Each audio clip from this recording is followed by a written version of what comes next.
Astrantias are another lovely hardy perennial to add to your flower borders. This is Astrantia Roma and it has a common name of Hattie's pincushion. I think you can see why. These little flowers look as if they're covered with pins, hence the common name. These form nice bold clumps too, and they'll spread nicely in your borders, and being fully hardy come back every year. And Astrantias are available in lots of different colours too, so you can go from deep, almost blood coloured variety like Hadspan's blood, white ones, and even ones with variegated leaves. So check out the Astrantias and maybe add these to contrast with other plants in your flowering borders. Astrantia do like a moist soil, especially until they're well established, so make sure you dig in plenty of organic matter at planting time and mulch around plants in winter too. Regular watering is essential during the first year to ensure plants root deep and wide into the surrounding soil to get established.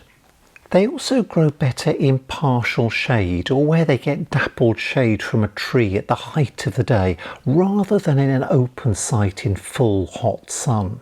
However, I'm told that some of the darker coloured flower varieties like claret do produce richer, deeper coloured flowers when they're growing in a sunnier position, and the colours of varieties can be more muted if you grow them in the shade.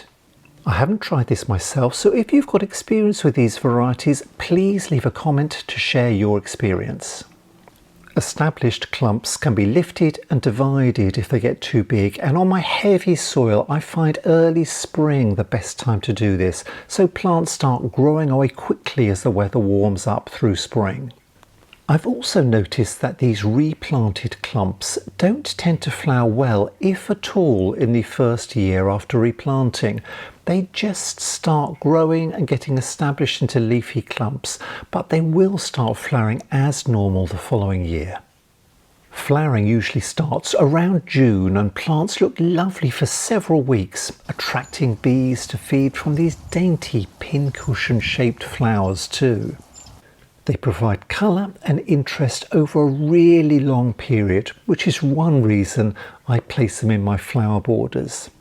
If you are a keen flower arranger, then Astrantia flowers can be cut and dried, so you can use these in your indoor flower arrangements. There are lots of different named varieties available too, usually of Astrantia major, like this lovely white star with green tips to each of its petals. So if they take your fancy, do some research to find a suitable variety or two for your garden. Flowers fade gracefully and can look attractive and structural as the colour fades away and they turn brown. I sometimes just leave these in the borders to provide interest through from summer through autumn. However, you can cut plants back after flowering in June to July, pruning down the flower stems to their base and even snipping off some of the untidy foliage too. This encourages new growth from the base that carries a further flush of fresh flowers later in the year. In winter, you can cut all this top growth down to soil level, which is what I do in my flower borders. Then I sprinkle over a generous layer of compost as a mulch to feed the soil, which in turn breaks down to feed the plants. And these hardy perennials will grow back in spring and flower again through the summer to put on another glorious show. And I think their common name of masterwort derives from their use by herbalists as a bit of a cure-all, while Astrantia may derive from the Greek word astron, meaning star. I do hope you enjoyed this video and would be really grateful if you could click the thumbs up like button below right away. Thank you.